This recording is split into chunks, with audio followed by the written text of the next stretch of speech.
Ayan, tayo po yung mag-aaral.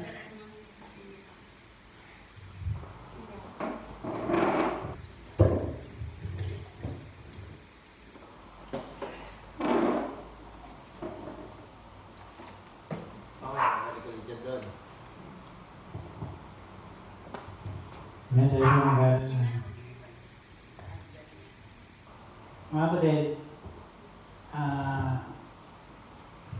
mga kapatid, pag tayo po ay bago nang nilalang, tayo po ay may bago ng mukha.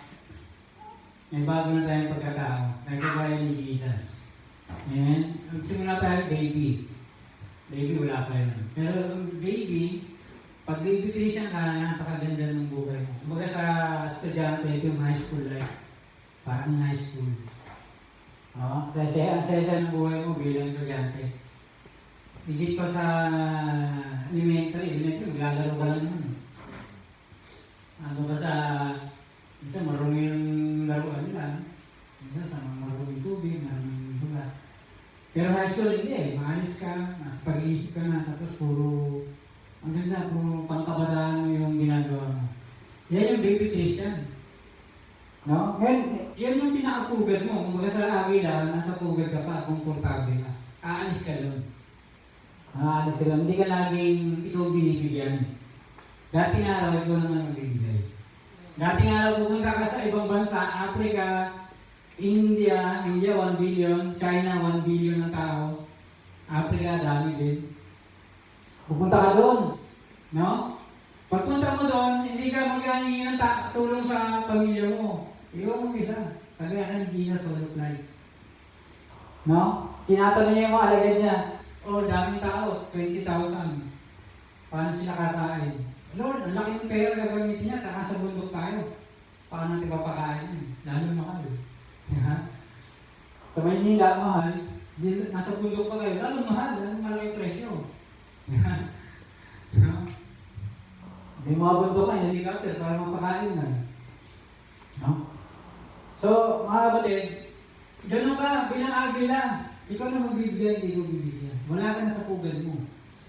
Ang trabaho ng magulang na agila, yung pugad kasi, tinik na malalaki. Lalagyan nila ng mga pampalambot para hindi ka matusok.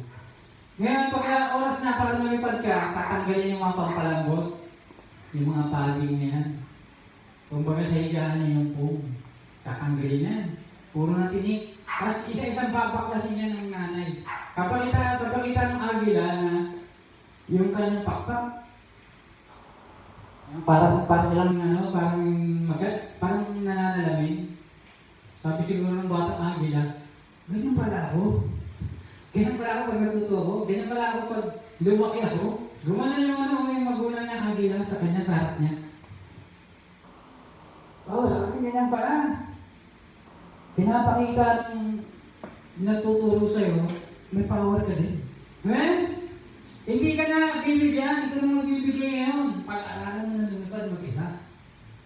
Ang agila, solo flight yan. Hindi na ibang, grupo-grupo. Kalapati, grupo. Yung mga isda, grupo.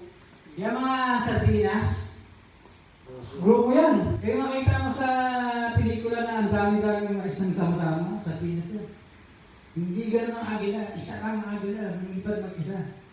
Hindi ikaw ang tatanggap, ikaw magbibigay. Ikaw ang hari ng kalawakan. Mga yan ang apat na mukha sa Revelation. Apat na mukha ni Jesus. Tao, tupa, o kaya baka. Kasi naglilingkod yan dalawang yun, naglilingkod. Mga follower yan, sumusunod. Tapos, leon, agila. Yung leon, hari ka sa mundo. Dito ka maghahari sa mundo. Agila, hari ka sa taas. Jesus ay anak ng tao siya. Jesus ay anak ng Diyos siya. Sa taas siya, makalangit, agila, makalangit. Amen. Son of God. Diyos na Diyos, akala mo di tao. Amen? No? Kaya nga, nangyari sa Book of Acts, minsan, tumumba si Ananias sa Sapphira, naranasan yung, ganun yung si Jesus na Diyos, akala mo di tao, tutumba ka na lang. Kasi sinabi ni Jesus, magkasahala na kasi anak ng tao, o ganyan sa anak. sa Espiritu Santo, walang kapatawaran. Kaya yun ang naranasan niya na sa pira, tumumba sila. Yung sinasabi na Diyos si Jesus, si Kristo, akala mo hindi tao.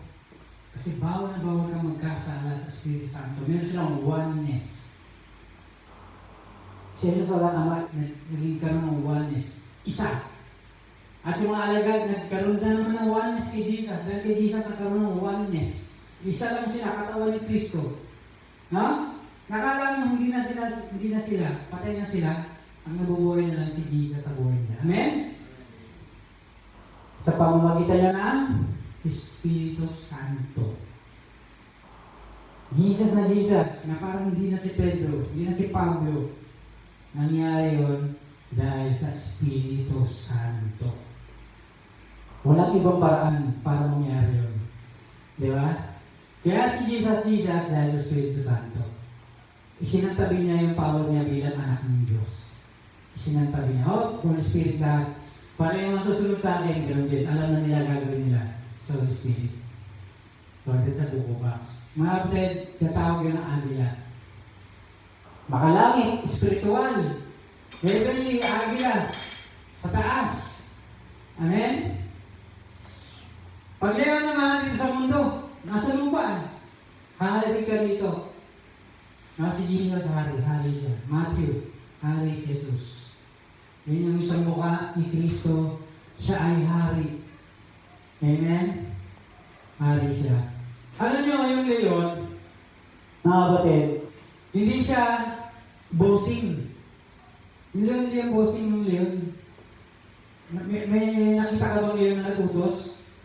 Nagsalita ng leon sa isang leon. Hoy, bigyan mo akong pagkain. Walang leon na ganun. Hoy, gawin mo ito para sa akin. Walang leon na pinuno sa grupo na nagsisenya sa nag-uupos, wala. Ang ginagawa ng pinunong leon, pinapakita niya ng halimbawa. Siya mangunguna. So ito yung pagkain natin. Pag naano niya leon, yung mga grupo niya kakain na. Ganun sila mga kapatid. Ganun ang pagiging hari ng leon. Nabubuhay siya bilang halimbawa. Amen? Leon ka, hari ka, nasa iyong mukha ni Jesus bilang leon, bilang hari, kapag nabubuhay ka bilang halimbawa sa nasasakupan mo. Amen? Yun ang mukha ni Jesus. Naging halimbawa siya. Sabi sa Acts chapter 1 verse 1, ito yung mga sinasabi, tinuturo at ginagawa ni Jesus. Acts chapter 1 verse 1. Ito yung mga bagay na sinumulan, sabihin, at gawin ni Jesus. Hindi lang niya yung sinasabi, tinuturo, ginagawa rin niya. Isa sa halimbawa. Amen? Yan ang leon. Hindi sila bossing. Amen? So, yung pagpasok natin sa kalawakan, ito yung pagpipray. Solo pray, nagpipray ka. Amen? Pinapasok mo yung kalawakan. No? At ando ka na sa Espiritu Santo. Nasa level ka na ng Espiritu Santo. No? At ikaw ngayon ay relax na. Relax ka na. Wala naman sabing problema yung pinansyal. Wala naman sabing problema yung ganito, yung ganyan. Bakit? Nasa taas ka, nasa hangin ka, yung Espiritu Santo, di pa ka lang, ikaw ay nakalutang sa pamagitan ng hangin ng Espiritu Santo. Relax. Kung baga sa tubig, floating. Sinaritin nakalutang tapos napagod.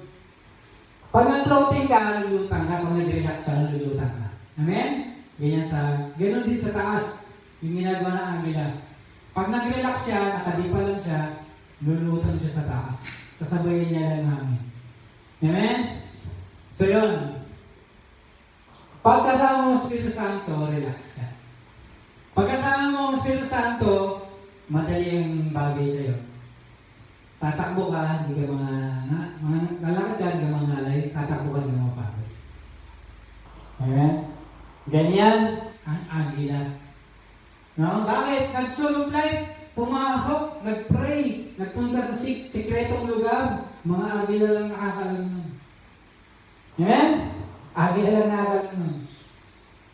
Sila yung hari ng kalawakan. Amen? Si Jesus, ang unang bunga ng mga bunga. First fruit among the first fruit, tayo magiging agila din kagaya niya. Sa kanya tayo magmumula. Si Jesus, ang ikalawang Adan, ang bagong nilalang, ay manggagaling kay Jesus. Siya yung bagong Adan. Siya yung bagong simula. Sabi ni Jesus, I am the big and the outer the big. Ako yung simula at ang wakas. Sa kanya tayo magsisimula. Ito yung bagong nilalang. No? Yung nilalang kay Adan, lipas na yun, mga lumang tao yun. Yung mga bagong tao, ayon sa wangis ng Diyos, wangis ni Jesus, dito na kay Jesus, pangalawang Adan. Amen? Isa na yun. Yan. Mga agila lang nakakalam nun. Yung pagpasok sa taas, sa kaitaasan. Alam mo, si Moses, nung siya umakyat sa bundok, natanggap niya yung mga tutusan. Mga kapatid, pag inakyat mo ang spirito, ano ka na, nagre-relax ka na, Diyos na ang gagawa ng utusan para sa'yo. Pag nagsalita ng Diyos, nasa loob, hindi masusuway. Gagawin yun ng Espiritu Santo para sa'yo. Para ka nagbabike. Pag ang bike umaandar na, tumatakbo na ng maganda, hindi na ikaw yung nagbabike. Bike na yung nagbabike sa sarili niya. Nakaganon ka na lang, mo. Binabalansin mo na. No? Tapos, hindi ka na nahirap, hindi ka na napagod. Ang bike na ang nagbabike para sa'yo. Ang bike na ang umaandar para sa'yo. Amen? Yun. Pag pinasok mo yung Espiritu ng Diyos, yung kautusan nasa iyo na, hindi na ikaw ang gagawa ng, ang Espiritu Santo na ang gagawa ng para sa'yo. Amen? Out of the abundance of God, the mouth speak. Puspus ka na, ang lumalabas na sa'yo, ang ginagawa mo na, puros mga bagay ng Espiritu. Amen? Lalabas, tatapon sa bibig mo. Espiritual ang lalabas sa'yo. Ito yung sinasabi ni Santiago na bubukal ba sa bibig bubukal ba ng matamis ang bukal at saka maalat? Hindi. Puros matamis na tubig, puros espiritual na bagay ang lalabas sa bibig mo. Amen? Dahil puspos na puspos ka ng Espiritu. Punong-puno, nag-uumapaw, tumatapon. Amen? Overflow. Nag-overflow, tumatapon. Sobra-sobra. Bumabaha. Amen? Hindi na ilog, baha pa. Di ba? Tumitira ka sa ilog. Umaalas ka, bakit? Bumaha. Bumaha yung ilog. Ano? Mga kapatid, pagsisilayasan ng kasamaan, kadiliman. Mag-aalis na maas ang mga delikado, ang mga kamandag, kamatayan pag umapaw. Amen? Nag-uumapaw ang Espiritu ng Diyos sa'yo. Nararanasan ng paligid. Tago tayo, ay na, bumapaw na. Overflowing na. Amen? Delikado na tayo dyan. Hindi kaya hadlangan yan. Unstoppable yan. No? Hindi natin kaya yan. Siya ang hari ngayon. Amen? Bakit pinasok mo yung Espiritu? Amen? Yun ang target ng bawat Kristiyano. Kagaya ng Agila. Yung sila araw-araw makapasok doon. Matagos nila ng Espiritu. Yung kalawakan, yung kung kay Moses bundok. Mataas, nakita mataas. Ang tao, ang makakit ng tao na pinakamataas bundok, yun yung spiritual na, pinakamataas na spiritual na kalagayan. Ang makakit na agay na pinakamataas mula sa lupa, pumunta sa taas yung kalawakan. Yung pinakamataas na maabot niya. Amen? Kailangan maabot mo yun, ang Diyos na ang gagawa ng para sa'yo. Magiging relax ka na. Amen?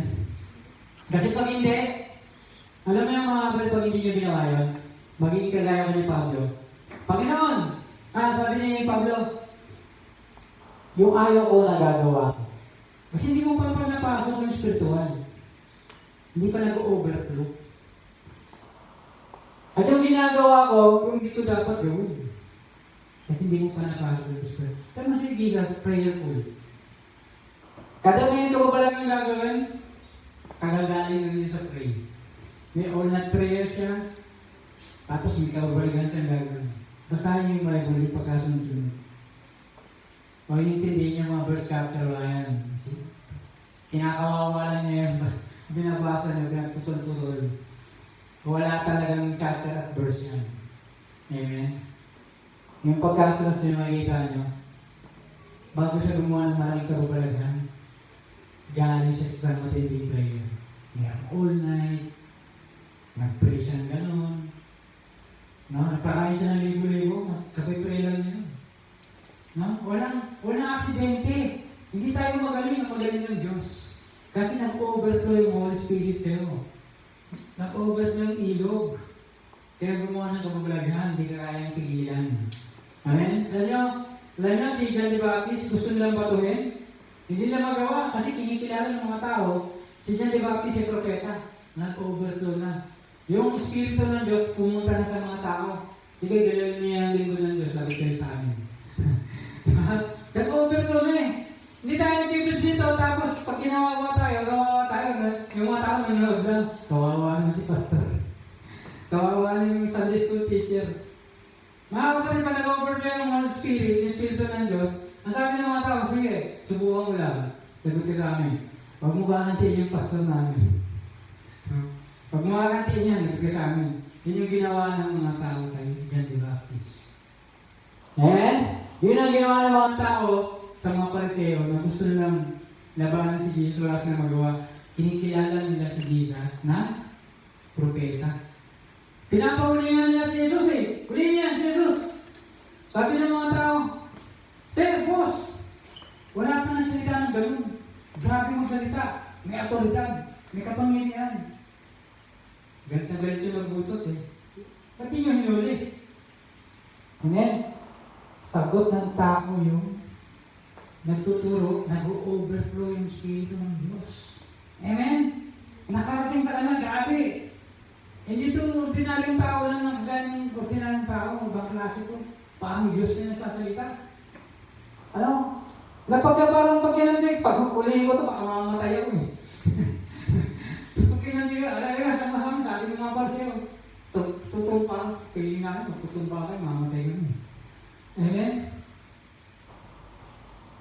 Kaya mga kapatid, ngayon nangyayari yan. Nangyayari yan. Maraming naluloko sa mga kusil na mamatay. Dahil gusto na sirahan yung gawain ng Diyos. Ha? Yan ang pag-amay. Nung si Herodes, sinabihan ng Diyos na tumba. Hindi na tao yung nagsasalita, hindi na hari. Diyos na tumumba ang iuhod. Pero kay Ananias sa Sapphira, tumumba si Ananias sa Sapphira, wala silang alam-alam. Akala tao-tao lang nagsasalita. Tumumba sila. Yan ang delikado, mga kapatid. Mga sensitive lang makakagawa nun. Amen? Sensitive lang. Yung nag-overflow yung Espiritu sa kanila, yung namakaala. Naku, delikado to. Amen? Kaya ang nawamingan dyan si Poncio Pilato. Huwag nating mag-ingat ka na kay Jesus. Naku, kawawa ako sa panaginip dyan, sabi ng babae, ng asawa niya. Grabe yung panaginip ko dyan. Dumugo ako sa panaginip ko dyan. Ingat ka sa tao niyan. Sabi ng babae, hindi ordinaryong tao yan. Hindi basta-basta yan. Nag-overflow ng Spirit kahit mga tao mananaginip at pumumutin para sa iyo. Amen? Alam mo, tutulog ka lang. Delikado mga panaginip mo pag kinakawawa niyo din ko ng Diyos. Amen? Yan yung mga agilayan yung mga leon ng leader. Amen? Pinapasok nila yung kaliliman ng panalangin. Amen? Kumikilos sa mga tao, sa mga panaginip nila, sa mga naririnig nila, hindi ka basta-basta. Ang salita mo ay hindi nahulog sa lupa. Amen? Ito yung may kapangyarihan. Sabi ni Jesus, ang sinasabi ko sa iyo ay Espiritu at buhay. Amen? Kaya ka nabubuhay. Kaya ka nagkakaroon ng buhay na walang hanggan. Narinig mo yung salita niya. At ang salita niya ay Espiritu at buhay. Kaya na, tumatayo lang dito. Ang narinig dito, Espiritu at buhay. Bakit ako sa Torres High School? Andun lang yung mga estudyante, nakikinig. Bakit nung sinabi nila, umuwi ka sa bahay, tanggapin niya sa Jesus, ginawa ko? Kasi Espiritu at buhay. Sinabi ko sa iba kong mga kapatid, ginawa rin nila, lumutin sila, tinanggap si Jesus. Bakit? Kasi yung lumabas sa bibig na yun, ay Espiritu at buhay. Hanggang ngayon, mga dumadalo sila sa Diyos. Dumadalo sila sa gawain. Bakit?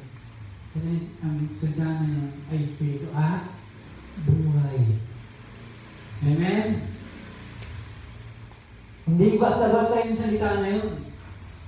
Alam mo, may kapitbahay pa ako na sinabihan, pumunta ka sa bahay mo, sa kwarto mo, lumuhod kayo, tanggapin niyo sa Jesus. Ginawa din. Isang araw nakita ko sila, dumadalo na rin. Wala akong sinabi na, dumalo ko, gano'n na to, basta iba. Kung ano ako, gano'n din sila. Bakit yung salita na rinig niya ay Espiritu at buhay. Pareho lang tayong mabubuhay. Pareho lang ang lalakaran natin. Pareho lang tayong buhay. Pareho lang tayong spiritual. Nakabalik kami sa dalawa lang naman eh. Nabubuhay ka sa spirito o nabubuhay ka sa laman. Amen? Nabubuhay ka sa spirito, sa salita ng Diyos ka. Andiyan ka, upo ka, makikinig ka. Andiyan ka, magbabasa ka ng Bible. Andiyan ka, mag-aral ng oras ng worship, mag-worship ka. Oras ng salita ng Diyos, mag-salita ka ng Diyos. Amen? Spiritual. Ito ang mga ginagawa natin, spiritual. Kasi, ito yung buhay na walang hanggan. Sa kabilang buhay, walang katapusang buhay, bilyon-bilyon taon. Puro lang tayo word of God. Kasi ito yung buhay na walang hanggan. Ang salita ng Diyos ay walang katapusan. Eh, walang katapusan yan. Unlimited yan salita ng Diyos. Laging may bago yan. Na parang hindi ka pa nakapagbasa ng Bible pag binasa mo yan. Walang katapusan yan. No? Ano natatapos yung mga bagay na nakita mo rito? Yeah? Pera, natatapos yan. Alam niyo ba plano ng buong mundo, mga bansa, tanggalin na yung pera. Internet money na. At pag internet money mo na, pwede na one click, mawalan ka ng pera. Delikado ka ngayon. Eh, paano kung hindi ka spiritual? Paano ka na? Kawawa ang mga hindi spiritual sa mga araw. Gusto mo ng pera, naawa ka, tatanggalin yan. Nagsimula sa GCash. Sa GCash mo, minawa kang pera, wala. Nabibigyan mo ng pera yung tao, pumunta na sa cellphone.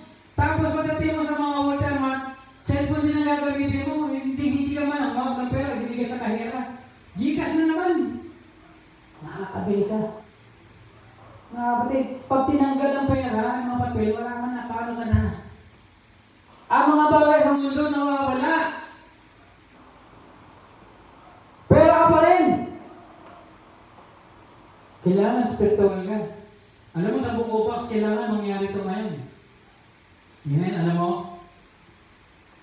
Nabubuhay tayo sa buong Bible, 7,000 years. 6,000 years na yan. Talinghaga ng manggagawa sa ubasan. Pinadala yung mga alipin. Kasi kukunin na yung bunga. Tapos pinagpapatay, pinasinaktaan, tapos uli-uli na, wala na may padala. Iba, pinatay na, dahil na namatay. Pinadala na yung kayo sa isang anak. Ang sabi ng tatay, ito, gagalang na nila ito. Kasi anak, ito na kayo sa isang anak, bibigyan niya na yung bunga. Pinatay pa rin. Alam niyo ba ito, 2,000 taon ng nakalaan, binigyan niya anak. Sinabi ni Jesus, yung naganda ng tango ng anak, yun yung pinakamababa sa lahat. Siya yung ilalagay sa trono na iniwanan ni Satanas, pinakamataas sa taas. Pangalawa sa Diyos. Inisip nga ni Lucifer, mataas pa sa Diyos eh. No, anong kami ka lang ng Diyos? Inisip mo, mataas ka pa sa Diyos. 1/3 ng mga anghel sa langit nakuha niya. Ganito, sa 3 anghel, isa nakuha niya. Ang dami, no? No? Kung 30 tayo, 10 nakuha niya. Kung 300, 100 nakuha niya. Ang laki na nakukuha niya. No? Malapit na sa kalahati. Biro niya si Lucifer malakas yan kasi kanang kami ng Diyos yan. Malakas influencer niya. Sabi ni Jesus, ang sino mo mas mababa kay John the Baptist ang mapupunta doon. Ang sino mas mababa sa atin kay John the Baptist? Siya ang papalitin John the Baptist. Kasi bakit? Kasi siya naghanda ng anak. Kasi sabi ng tatay, papadala ko na yung anak ko. Ibibigay na nila yung bunga. Pinatay pa rin si Jesus yun, 2,000 taon na harapan. Ibinigay na mga kapatid. At tayo ngayon, mga katawan naman ni Kristo, yung pinag-iwanan dito, tayo yung mga anak dito. Amen? Na dapat ginagalang tayo ng mga tao dito, na ito na, pinadala ng mga, yung anak, o wala yung anak, yung mga katawan na, yung pinag-iwanan. Dapat, binibigay mo na yung bunga.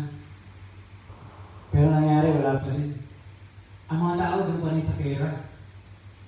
Pero ngayon, mawawala ng pera. Internet money na. Sabi ng mga marunong dyan sa internet money, 1 click kaya kang mawala ng pera. Sinabi sa akin, Dyson, hindi ka makakabili, hindi ka makakabenta, wala kang tatak. Totoo yun. 1 click lang, pwede kang tanggalan nila ng pera. Kasi internet money na yun. No? Sa bangko, letra lang nakalagay, letra. Letra ang record lang yun. Computer. Gcash. Tinatay mo lang, di ba? Wala ka namang sinusok sa cellphone na pera eh. Pinundot mo yung mga pera, yung number, di ba? Ganun lang, walang pera dun. Puro sulat lang. Tinatay mo lang ganun. Pero nagkakapera yung binibigyan. Pero sa uling araw, 1 click, kaya kang mawala ng pera. Lord, nalaki ng pera ko, bakit nawala? Ang lahat ng bagay sa mundo mawawala. Pero temporary lang yan. Pansamantala lang yan. Hindi mo na sabihin, may pera ako, matagal to, tatagal to. Sabi sa Bible, ang nakikita, pansamantala, temporary. Hindi yan magtatagal. Ngayon, pera nga, hindi na magtatagal eh. Kailan lang yan na invento dati, ang pera, panong ni Jesus, ginto, silver, ginto. Tapos ginawang papel. Ngayon, mawala na naman yung papel. Napunta na sa internet. Digital money na. O, di ba? Paano na? Wala nang temporary talaga. Kaya sinabi pa nga ni Jesus, di ba? Mag-ipon kayo ng kayamanan sa langit. Kasi kahit yung pera niyan, ginto yan, magiging papel, yung papel mawala. Magiging digital na, magiging internet money na. Amen. Kaya tayo dapat maging gaya tayo ng mga agila. Spiritual tayo. Kasi kawawa tayo pag hindi tayo nangyari yung ginagawa nila sa buko box. Hindi mo naranasan yung ginagawa ni Elijah? Pinapakain ng uwak? Paano ka na? Hindi mo naranasan yung ginagawa ni Felipe? Pumupunta sa ibang lugar, lumilipad siya. Nabawan na yun. Punta ako ngayon sa London, mawala ako dito, punta ako sa London. Yung ginawa ni Felipe, paano ka na? Kasi nga, hindi ka na makakabili. Hindi ka makakabili ng ticket aeroplano. 1 click, kaya kang tanggalan. Ang sabi sa Revelation chapter 13, hindi makakabili, hindi makakabenta kung walang tatak. Mali ba mapatatak ah? Ha? Sino ba sa ating mapatatak? Sino ba gusto ka lang bumili, magbenta? Ha? Ayun, yung mga mahilig sa pera, mga papatatak. Amen? Kasi tapos na yung papel eh. Papel na pera. Natapos na yung mga 1,000 pesos na ganyan na pera, papel. Papatatak na sila. Pero, ibinenta nila yung ng kaluluwa sa diablo, sa kaaway. Amen? Kaya kawawa sa ring araw ang mga hindi espiritual, hindi pumapasok sa espiritu, hindi nanalangin. At nagiging agila sa kataasan. Kawawa sila. Kasi sila hindi makakabili, hindi sila makakabenta, kung ayaw nilang magpatatak. Maliban na lang, magpatatak sila ng numero ng halimaw. Pangalan pa lang, parang ayaw ko na. No? Ayaw na natin. Numero ng halimaw. Mark of the beast. Diba? Amen. So mga kapatid, yung angela, tinanggal sa komportableng lugar. At siya ay tatlo hanggang apat na beses sinasanay.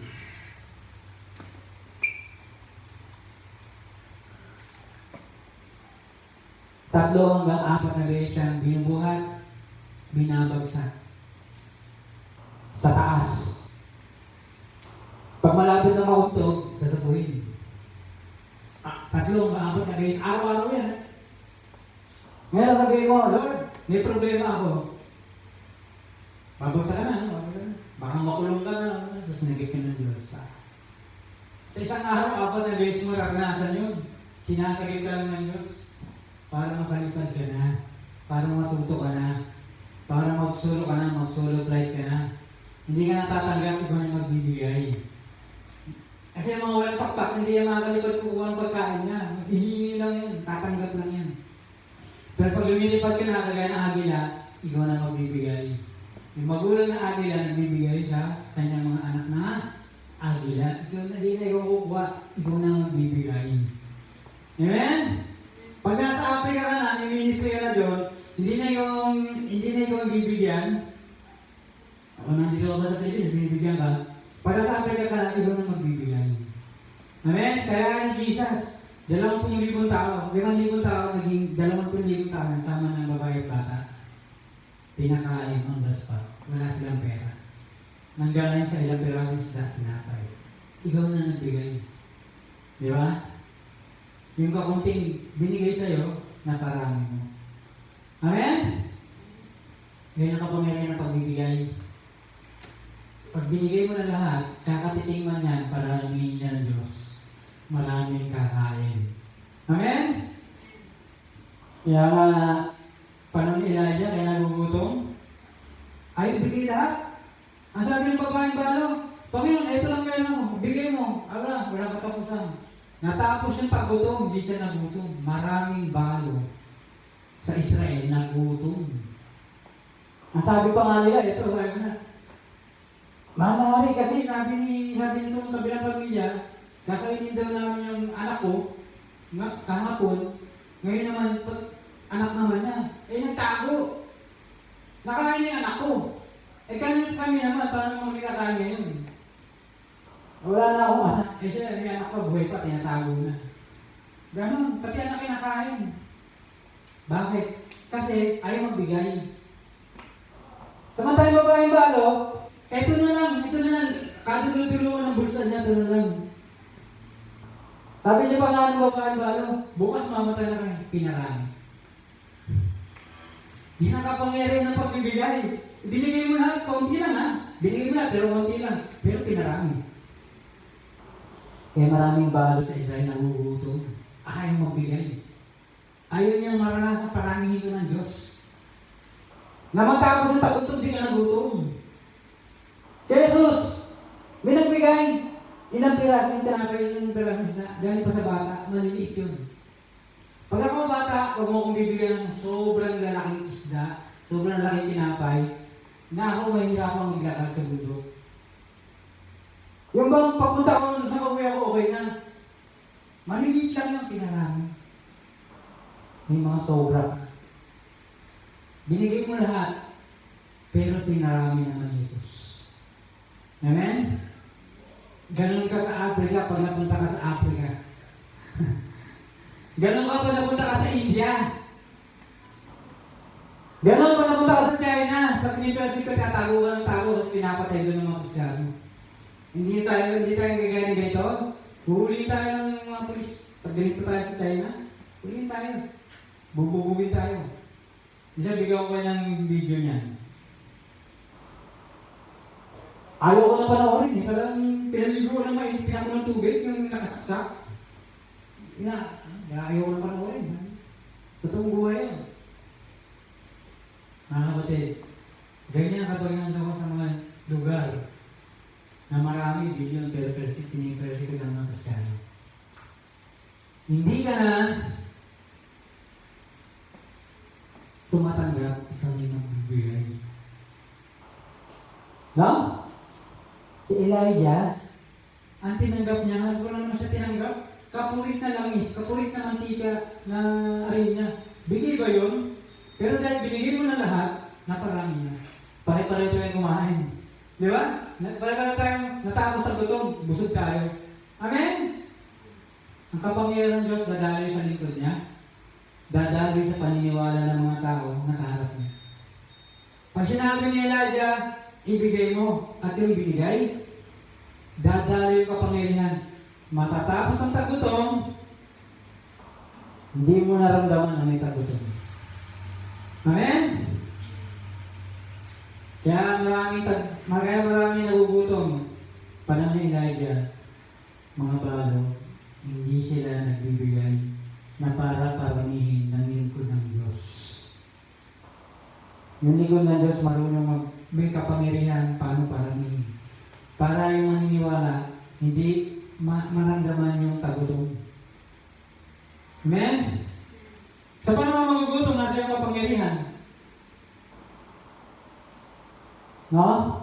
Ang sabi sa Bible, sabi ni Pablo, pag hindi mo kaya pagsubok kung saan na siya tatakas, padadala ka ng Diyos sa isang maniniwala sa iyo. Unbeliever yun, naniniwala. Hindi sa Israel, nasa labas. Unbeliever. Maraming hindi paniniwala sa mga mananampalataya. Maraming balot na gutom. Pero ito, unbeliever, naniwala. Hindi niya naranasan magutom sa araw ng tagutom. May sabi sa Psalms, sa Salmo, binigyan mo ko ng mesa ng mga pagkain sa gitna ng aking mga kaaway. Diba? May tagutom, pero may mesa, may pagkain. Amen? May tagutom, may pagkain ka. May mesa ka. Diba? May hinahanda kang mesa, may pagkain ka. May kakainin ka. Pero may kaaway, may tagutom. Amen? Mga kapatid, ang lingkod ng Diyos, kagaya ng agila may pakpak, may kapangyarihan. Hindi ka mangangalay, hindi ka mapapagod. Hindi mo sasabihin, nakakapagod na ng ministry. Nakakangalay naman ng ministry. Ang tayo na. Sabi niyo iba, ano yan, nakakauyam na, iba nagtatrabaho. Nakakauyam. Pag agila ka, hindi nakakauyam. Pag naagila ka, hindi nakakangalay, hindi nakakapagod ang ministry. Amen? Kasi may pakpak ka, may kapangyarihan ka.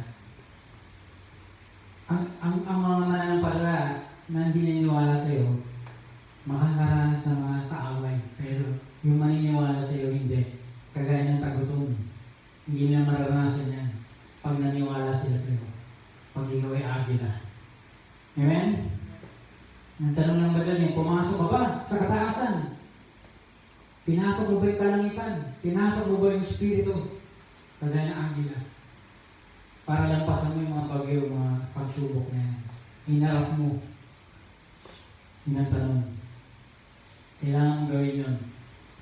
So yun, ang ganyang agila, pagdating doon sa sanga, nalipad-lipad ng gano'n. Ano, natatumba rin, naglalagay na. Babalay-balay ito sa mga sanga, ang taas na sa lugar nun. Pero nagpapractice siya. Araw-araw siya, kukunin ng magulang na agila. Bibitawan 3 hanggang 4 na beses, araw-araw. Ha? Ang inyong mga pagsubok, sabi nga maganda daw yung mga pagsubok niya. Pansamantala lang yan. Kasi pagkatapos yan, agila ka na, lumilipad ka na. Amen? Huwag ka mga problema. Grabe, problema to ha. Pagkatapos yan, agila ka na.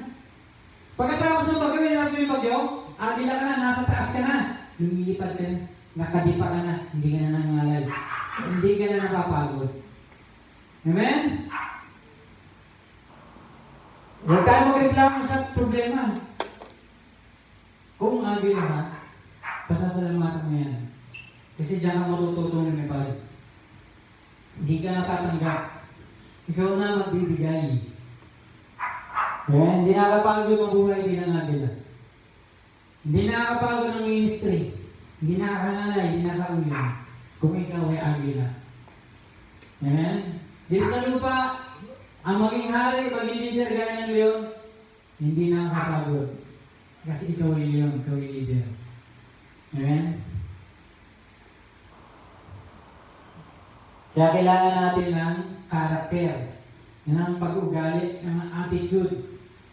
Amen? Kanina ko pa sinasabi yung mga attitude. Kailangan tanggapin mo yung mga pagsubok. Kailangan magtyaga ka sa panalangin. Pasukin mo yung espiritu, yung langit. Mag-pray ka, pasukin mo yan, tapusin mo yan. Amen? Lampasan mo yung mga pagsubok na yan sa pananalangin. Yan ang mga attitude, yung mga karakter na yan. Ano? Kasi, yung ating mga ugali, para yung gawang butas, wala kang mararating pag hindi mo yan pinantan. Yung mga ugali natin, patan yan, para meron tayong marating. Amen? Para maging mga agi tayo, para maging mga leon tayo. Kaya patan yung mga ugali. Kaya ugaling agi tayo, ugaling leon. Yung agila Diyos, hari ng kalangitan. Yung leon Diyos, hari ng kagubatan. Amen? Kailangan mapatan tayo ng kanilang mga ugali, kanilang mga karakter. Amen? Kanilang mga attitude. Amen? Kung tayo manatili sa ating lugar na komportable tayo, dito na lang ako. Okay na to. Dito na ako sa pugad. Dito na ako sa maganda. Tatanggap na lang ako. Hindi na ako magiging agila, hindi na ako magiging leon. Hindi pwede yun. Talo ka doon. Delikado sa agila manatili sa pugad. Malalaglag siya isang araw. Ang siyang mamamatay. Mapipilay pa siya. Ang taas yung lugar niya. Pag nalaglag siya, napilayan siya, bandalon siya habang buhay niya. Kung agila ka, kailangan matuto ka lumipad. Matuto kang magsulok. Amen? Agila tayo. Mayroon tayong kakayanan. Mayroon tayong potensyal. Amen? Pwede kong makita sa'yo si Jesus. Jesus na Jesus ka. May potensyal ka. Nakikita ko yung Bible sa buhay mo.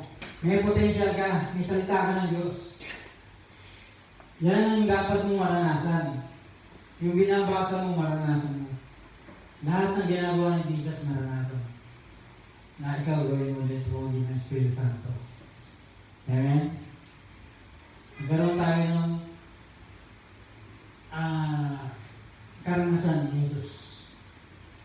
Amen? Testimony. Tawag ng testimony. Yung maranasan mo si Jesus sa buhay mo. Ang tawag ng testimony. Araw-araw meron kang testimony ni Jesus. No? Pero na 3 hanggang 4 na beses kang susubukin, niligtas ka. Yan yung mga testimony araw-araw. 3 hanggang 4 na testimony sa araw. Amen. Simula tayo sa mababa, pugad. Tayo yung tumatanggap. Matatapos tayo sa tayo na yung nagbibigay. Tayo na yung hari. Hari ng kalawakan, tayo ng hari ng kagubatan. Tayo ng hari dito sa lupa. Amen? Hindi ito umpisa. Amen? So yan. So mga kapatid, sa mga susunod na panahon, makikita nyo. Magiging maayos na tayo. Bakit? Lagi tayo sinusubok. Amen? Lagi tayo sinusubok sa pinansyal.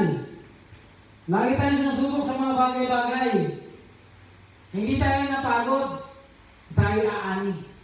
Nasabi nga yan, huwag kayo tumingin sa paggawa ng mabuti, sa pagkaani, pag hindi kayo napagod. Amen? Kung pag hindi ka napagod, nagpatuloy ka sa ginagawa mo, isang araw aani ka. Isang araw, may papadala tayo sa Africa, sa India, sa China. Amen? At sa mga pinapadala natin, hindi na nga kailangan sa atin. Ay, padala niyo. Ano, padala? Dala niyo ako dito, obligasyon niyo ako nito, mga sulot na dyan, mga agil yan. Na sila magbibigay ngayon sa tatanggap. Alam mo ngayon, yung mga nag-mission ngayon, mga pinuntahan namin, nag-mission, nagsaksak na ng walang laman na ATM sa mga bansa dito sa Asia, nag-mission sila, kadami lumabas sa pera. Pinabayad sa upa sa apartment. Isang taon upa ng apartment. Walang laman yung ATM. Nag-pray lang sila, Lord. Wala na kami ibang masisip na paraan. Maghimala ka pa. At marami pang kasama nila gumawa ng naranasan din. ATM mo na naman, lumalabasan ng pera. Amen? May mga tao na problema, walang pera. O konti ang pera. Eto, meron silang faith. Lord, ikaw na lang ang pag-asa namin. Magsasaksa kami ng ATM.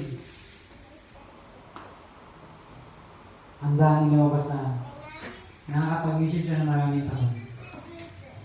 Hindi sila napalayas. Amen? Mga agila. Amen? So yan. Mga kapatid, tayo po ay mga agila, mga leon. Tupa, tao. Yung tupa, mga kapatid, isang mukha ng Jesus na kahit ikaw saktan, hindi ka gumaganti. Ang tupa, pag kinakatay, iiyak lang. Ang baboy, pag kinakatay, maingay. Lumalaban. Amen? No? Pag ikaw may lumalaban sa'yo, maingay ka, nagsasalita ka, wala siyang mukha identity ni Jesus bilang tupa. Pero pag ikaw, inaaway ka, tahimik ka lang, umiyak ka lang, tupa ka. Nakikita sa'yo si Jesus, Cordero ng Diyos. Amen? Nawa, yung mukha ni Jesus na apat na yan, makita sa atin sa araw na araw ng buhay natin. Maging Jesus ng Jesus tayo isang araw lahat. Dumami tayo, na sinasabi natin discipleship. Dumami, mag-multiply si Jesus. Yung bunga na lahat ng mga bunga. Lahat tayo mga bunga. Galing tayo kay Jesus. Si Jesus pinakauna. Amen? Right?